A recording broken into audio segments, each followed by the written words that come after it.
제가 아는 한 목사님께서요, 신앙은 역설이다라는 책을 출간하셨어요. 그래서 저한테 책을 보내주시면서 책 안쪽에다가 좀 그런 말을 써 보내셨는데, 신앙의 역설을 경험하고 살았으면 좋겠습니다라고 이렇게 써주셨어요. 참 굉장히 공감이 되더라고요. 그래서 제 스스로 과연 저는 얼마나 신앙의 역설을 살아가고 있는지를 생각해 보았습니다. 그 역설이라는 단어의 그 사전적 정의를 살펴보면요, 겉으로 보기에는 명백히 모순되어 보이지만 그 속에 진실을 담고 있는 표현이라고 정의되어 있습니다. 그래서 실제로 역설이라는 것을 보면 언뜻 보기에는 좀 말이 안 되고 모순처럼 보인다라는 거죠. 그러나 그 속뜻을 보게 되면 삶에 대한 깊은 통찰과 지혜가 담겨져 있습니다. 그래서 여러분, 대표적으로 우리나라의 이순신 장군은 살고자 하면 죽을 것이고 또 죽고자 하면 산다라는 말이 있지 않습니까? 또 우리가 인간관계에서도 하는 말이 있지 않습니까? 지는 것이 이기는 거야 라는 표현도 있습니다. 예수님도 이런 역설적인 표현으로 우리에게 많은 가르침을 주셨는데요, 자기 목숨을 구원코자 하면 잃을 것이지만 오히려 주님과 복음을 위해서 목숨을 버리면 구원을 얻는다라고 얘기를 하셨습니다. 그러면서 또 너희 중에 크고자 하느냐? 그러면 섬기는 자라가 되어야 하고 말씀하셨고, 또 너희가 낮아지면 높아질 것이라고 얘기했죠. 무엇보다 이런 예수님의 가르침을 잘 실천한 사람이 사도 바울이죠. 사도 바울도 그의 서신에서 이런 역설적 표현을 많이 했는데, 그 대표적인 표현이 자신은 무명한 자 같지만 유명한 자라고 고백하고, 가난한 사람 같지만 많은 사람을 부유케 하는 자다라고 고백을 했습니다. 근데 실제로 우리의 삶 가운데 역설의 삶을 사는 것이 쉽지는 않습니다. 왜냐하면 우리는 신앙생활하면서 뭔가 위로와 또 어떤 평안을 얻기를 원하는데, 우리가 역설의 삶을 살아가려면 부담스럽게 다가오는 게 사실입니다. 그렇지만 우리가 우리 삶의 진정한 승리와 위로를 위해서는 이 역설에 담긴, 신앙의 역설에 담긴 하나님의 섭리를 깊이 깨닫는 것이 중요합니다. 당장은 내가 손해보는 것 같고 언뜻 내가 불편해 보이는 것 같지만 그것을 잘 통과하게 되면은 하나님께서 믿음의 축복과 하늘의 상급을 주실 줄 믿습니다. 그런 차원에서 오늘 본문에서도 기독교 신앙의 가장 역설적인 표현이 담겨져 있습니다. 오늘 24절은 이렇게 말씀합니다.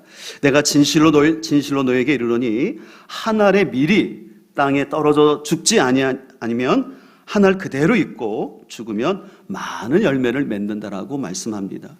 여러분, 밀은 이스라엘의 대표적인 주식입니다. 그래서 한 알의 밀 씨앗이 흙 속에서 깨어지고 발화가 되면 거기서 새싹이 나오게 되는데, 한 줄기에서요 보통 3개에서 7개의 꽃이 피어서 열매를 맺게 됩니다.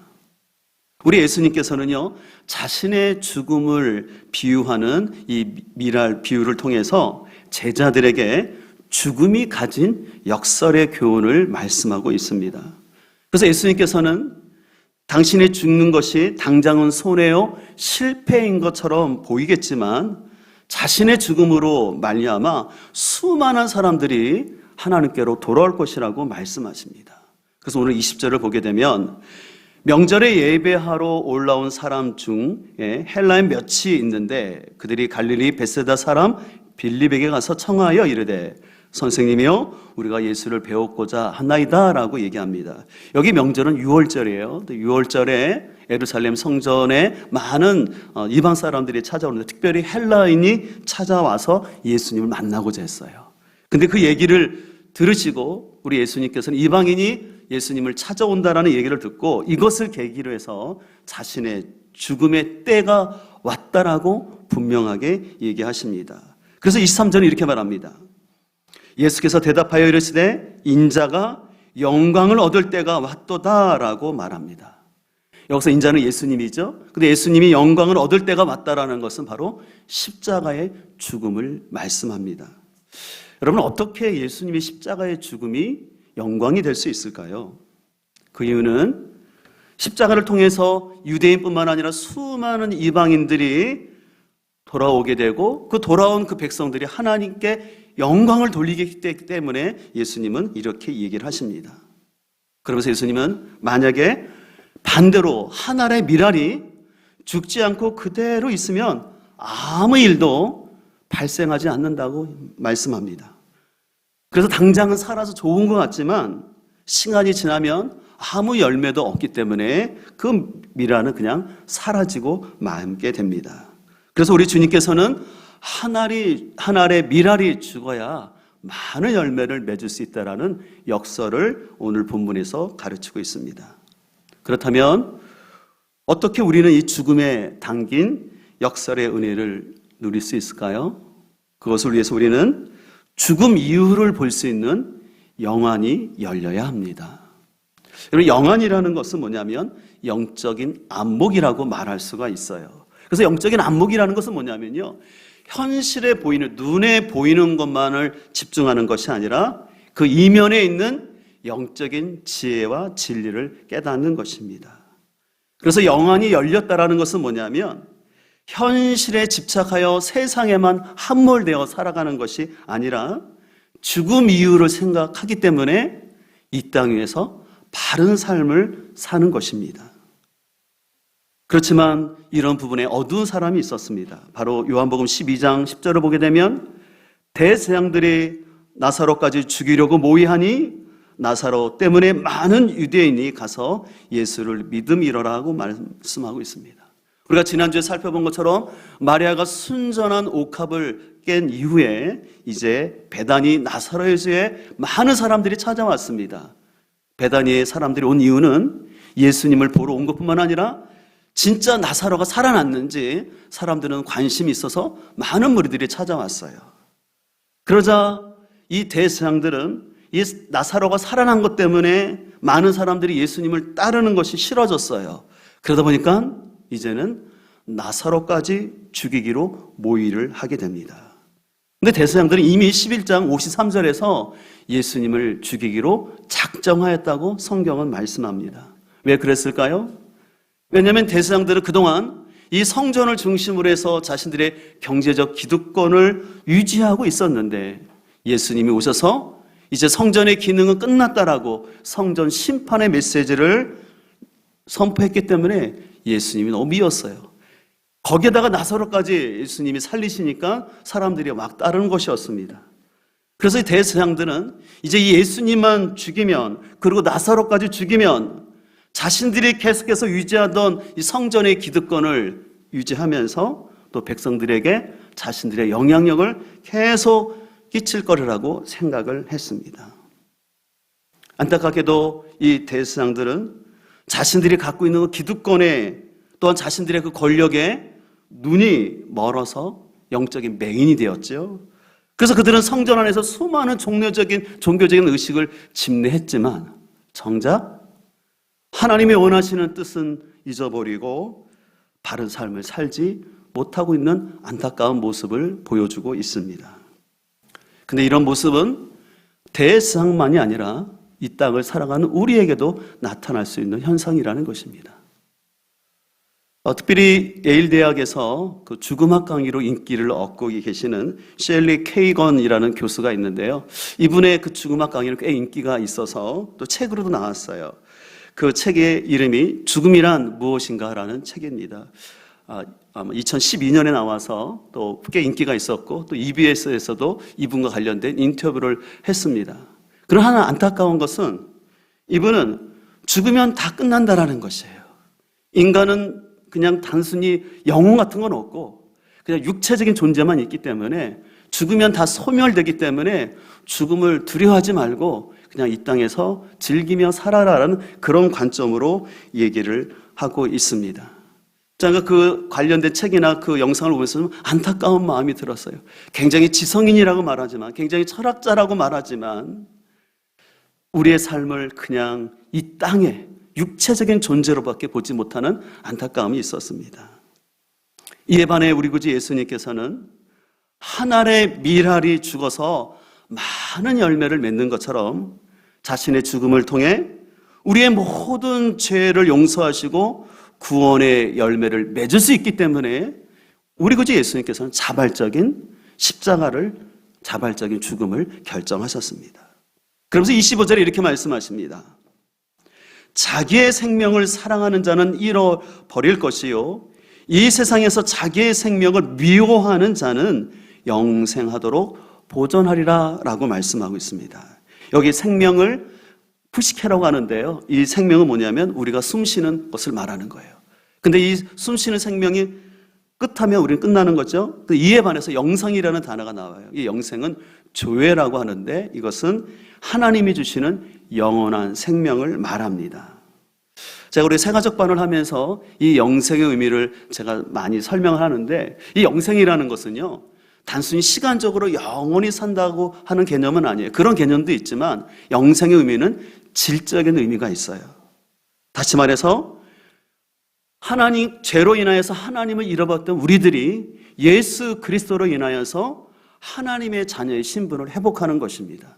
그래서 하나님의 자녀로 신분이 회복되었기 때문에 친밀감을 누릴 뿐만 아니라 하나님의 다스림을 받으며 사는 것, 이게 영생이라는 것이에요.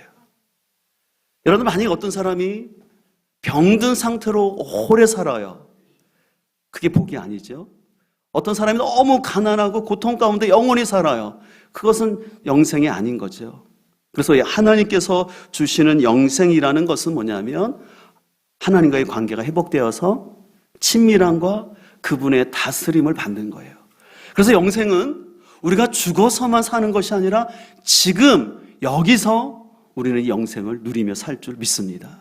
소망하는 것은 여러분의 삶 가운데 하나님과의 친밀함 속에서 하나님의 다스림을 누리며 사는 그 은혜가 있기를 소망합니다. 지난 금요 성령 집회가 끝나고 어떤 한 학생이 장문의 문자를 보냈어요. 너무 은혜가 돼서 잠깐 여러분에게 소개하기를 원하는데요, 그 학생이 이런 얘기를 했어요. 목사님, 제가 처음에 금요 성령 집회 나오려고 하는데 오늘도 가야 되나, 나오기 싫었다라는 거예요. 그래도 그냥 나왔대요. 그래서 나와서 찬양을 하는데 등이 오싹하면서 뭔가 이렇게 영적인 것이 느껴지더라는 거예요. 그러면서 이제 말씀을 듣고 기도하는데 너무 표현할 수 없는 그 은혜가 부어지면서 많은 눈물이 나오고, 그리고 자신에게 하나님을 믿는다라는 그런 고백들을 크게 하지 못했는데 그날 그 하나님을 믿는다라는 고백이 확 너무 나오고, 그리고 또 자신 안에 해결되지 못했던 문제들이 있었는데 그것이 해결되는 그 귀한 은혜를 경험했다라는 거예요. 그래서 그게 너무 기뻐서 저한테 장문의 문자를 보내준 거예요. 저는 바로 그것이 지금 이 땅에서 영생을 누리는 겁니다.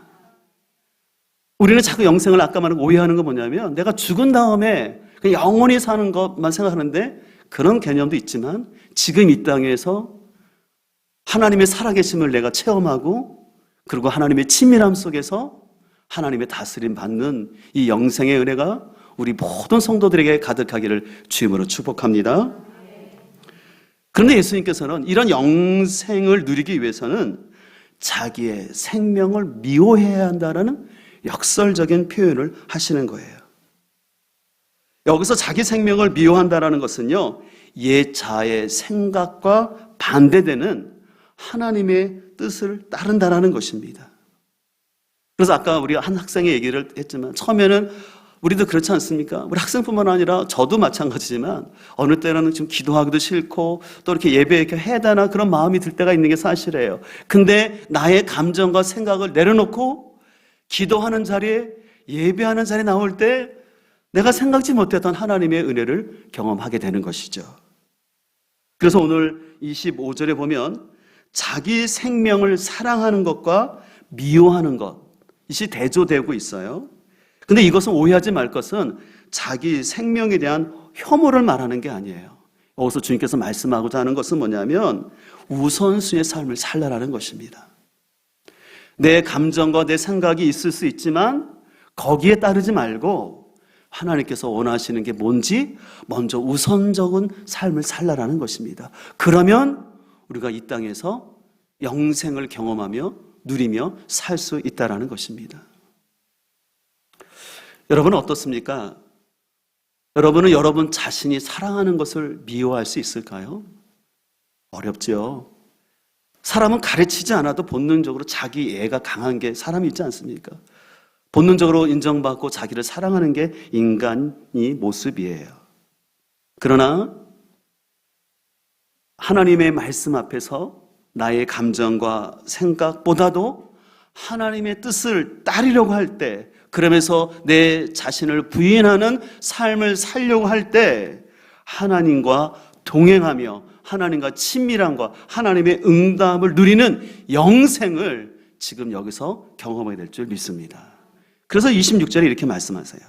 사람이 나를 섬기려면 나를 따르라. 나 있는 곳에 나를 섬기는 자도 거기 있으리니 사람이 나를 섬기면 내 아버지께서 그를 어떻게 하신다고요?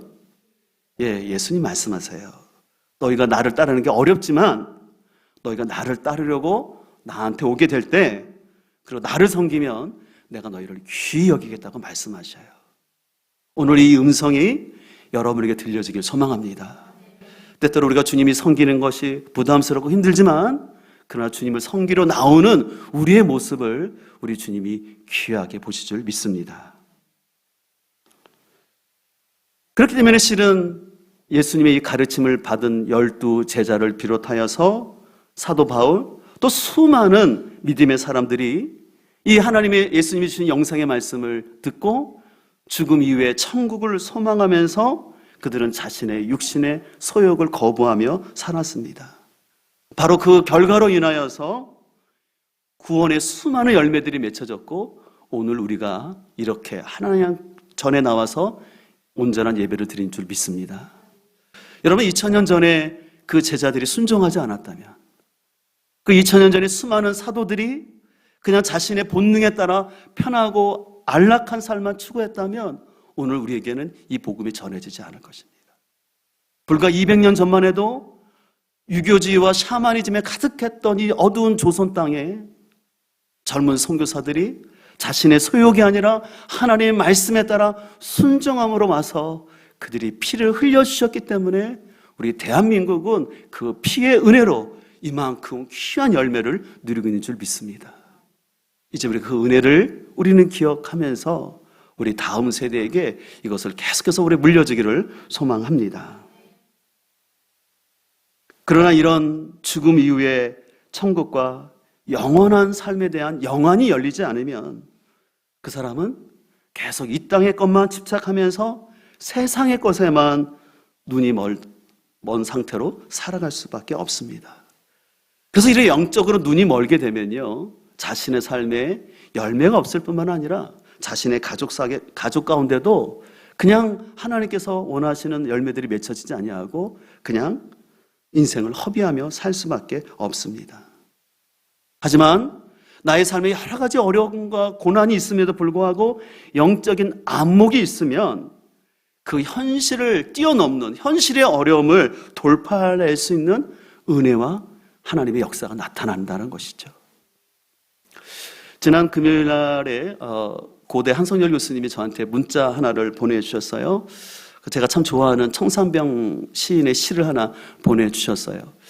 여러분들 청산병 시인을 아시는지 모르겠지만요, 93년에 작고하셨는데 부인과 함께 사진 찍으신 건데 서울대를 졸업하시고 부산시청에서 근무하면서 평론가를 했는데 유럽으로 유학 갔던 친구가 돌아오면서 좀 술 한 잔 사주고 좀 막걸리 값을 받았어요. 근데 이게 빌미가 되어서 여러분들 뉴스에서 봐서 혹시 기억할지 모르겠어요. 1967년에 동백님 사건으로 인해서 중앙정보부 지하실로 끌려가서 수많은 고문을 당하게 됩니다. 그 고문의 후유증으로 인해서 또 성기능 불능자가 되기도 했어요.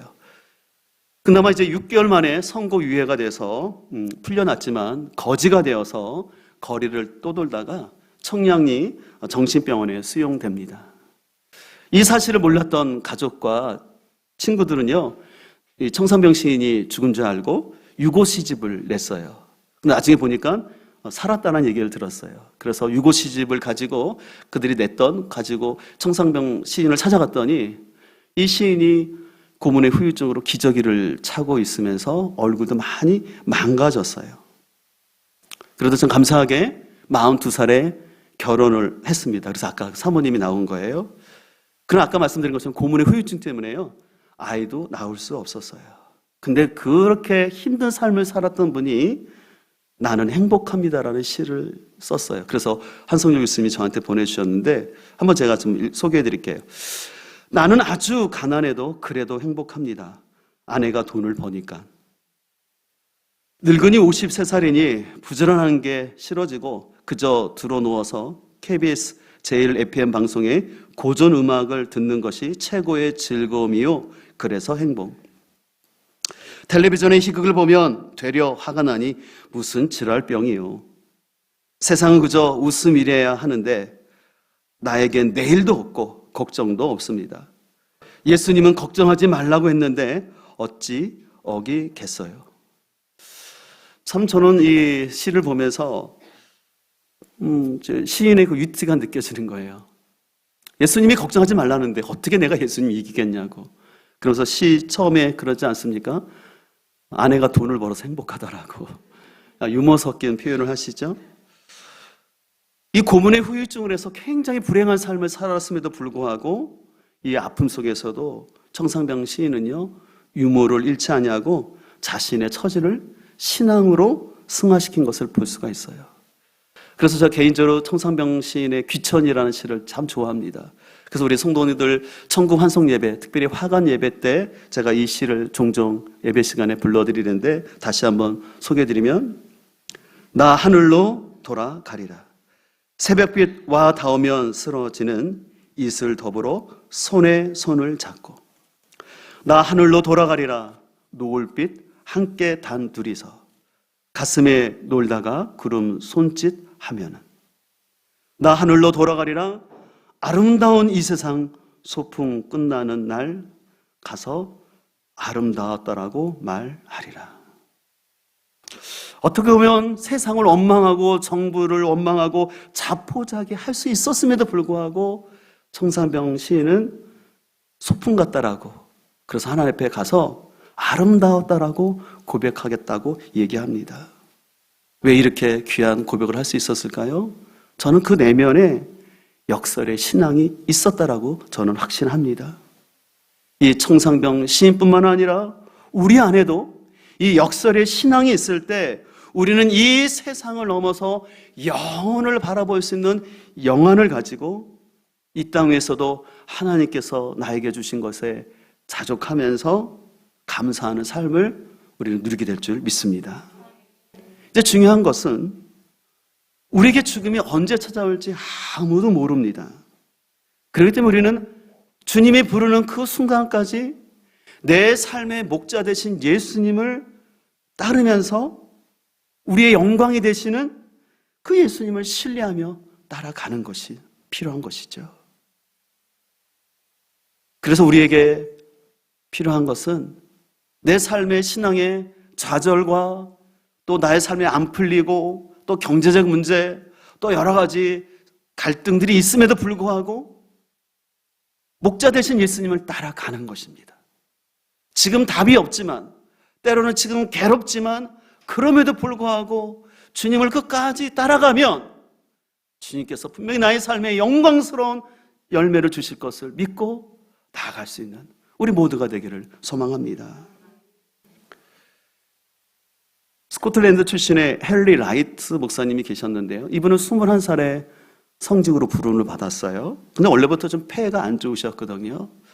그래서 이제 그 30살이 되었을 때 건강 회복을 위해서 도시에서 목회하지 않냐고 해변가로 가서 이제 사역을 했어요. 그래서 작은 교회를 섬겼는데, 그럼에도 불구하고 24년이 지났음에도 불구하고 좋은 환경 가운데 있었지만도 몸이 회복되지 않았어요. 그러자 의사 선생님은 여기보다 더 따뜻한 남쪽 이탈리아 가서 살 것을 제안했습니다. 그래서 고민했지만 더 이상 자신의 몸으로 교회 사역을 감당할 수 없어서 본의 아니게 자기가 그동안 섬겨왔던 교회 사표를 내고 마지막 설교에서 다음과 같이 고백을 했습니다. 우리 모두는 언젠가는 죽음이라는 엄숙한 순간을 맞이할 것입니다. 그러나 그 순간은 죽음을 이기시고 부활하신 예수님을 만나 뵙는 영원한 순간입니다. 죽음을 맞이할 준비가 필요합니다. 이 고별 설교 가운데 많은 성도들이 은혜를 받고 이제 주의 만찬까지 진행을 했어요. 그렇게 선교사님, 이 목사님은 자기가 늘 하던 대로 마지막으로 그 해변가를 산책하는데, 그 노을 지는 해변을 산책하면서 갑자기 슬픔이 몰려오더라고요. 왜냐하면 24년간 목회했던 목양지를 떠나서 아무도 없는 곳에 가서 자신의 생을 마쳐야 된다고 생각하니까 불쑥 우울하고 슬픔이 마음이 올려왔습니다. 근데 참 감사한 것은 그 마음 가운데 주님께서 자신과 함께 한다라는 사실을 말씀하시면서 비록 네가 함께하는 친구가 없을지라도 내가 너와 영원히 함께할 거야 라는 그 음성이 들려왔어요. 그래서 그 마음을 가지고 그분이 시를 쓰게 됩니다.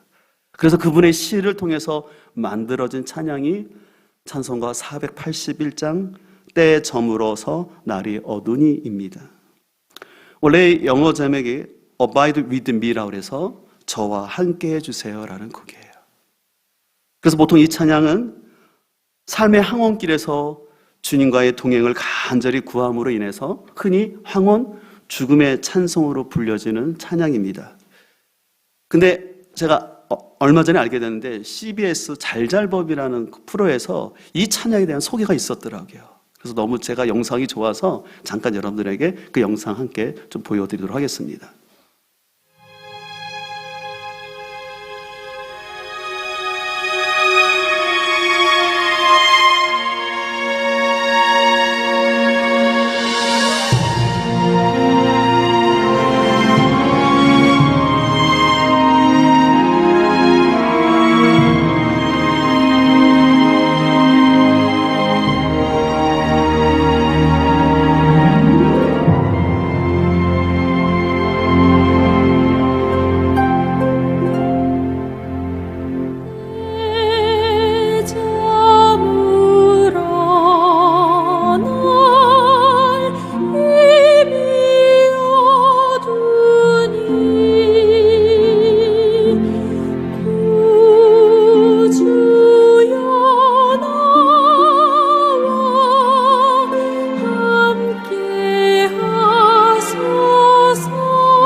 네, 이 찬양 아마 처음 보는 분들 계실 텐데 좀 우리에게는 익숙하지 않지만 서구 기독교인들에게는 이 찬양이 굉장히 잘 알려진 찬양입니다. 그래서 이 찬양은요, 영국 엘리자베스 2세 결혼식에도 축가로 불렸고요. 또 유럽 사람들은 굉장히 축구를 좋아하는데 FA 결승전에 또한 2012년 영국 런던 올림픽 때도 이 곡이 불려졌다고 합니다. 어떻게 보면 축제의 날에 왜 어떤 죽음을 생각하는 항혼을 의미하는 이 찬양을 불렀을까요? 그 이유는 우리가 어떤 열정과 승리, 환호의 순간에도 죽음이 있다는 사실을 기억하고 주님과 동행하자라는 그 교훈이 담겨져 있다라고 얘기합니다.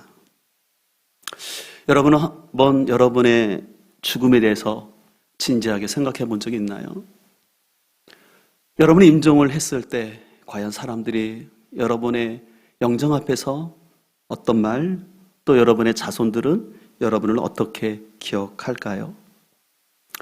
지난 토요일 저녁에 우리 세 분의 어르신들을 좀 신방을 했는데 낮에는 안 계시기 때문에 세 분 다 동일하게 그런 얘기 하세요. 목사님, 하나님이 빨리 데려가셨으면 좋겠는데 왜 이렇게 하나님이 안 데려가시는지 힘들다고 고백하시더라고요. 천국을 소망하시면서도 육신의 고통 때문에 이런 고백을 하시는 우리 어르신들을 생각하면서 참 마음에 참 많은 위로가 좀 드리고 싶은 마음이 생겼어요. 그러다 보니까 더 이 죽음에 대한 좀 깊은 성찰이 우리에게 좀 있었으면 하는 마음이 생겼습니다. 오늘 주님께서 말씀하신 것처럼 한날의 밀알이 썩어지면 많은 열매를 맺는다는 주님의 말씀처럼 이 말씀은 그대로 성취되어서 오늘날 우리에게 이 생명의 풍성한 은혜들이 맺혀지고 있는 줄 믿습니다. 소망하는 것은 우리 역시도 죽음을 너머를 바라볼 수 있는 영안이 열려서 우리가 죽음을 두려워하지 아니하고 이 땅 위에서 주어진 시간 감사하면서 우리의 삶의 열매가 가득하기를 소망합니다.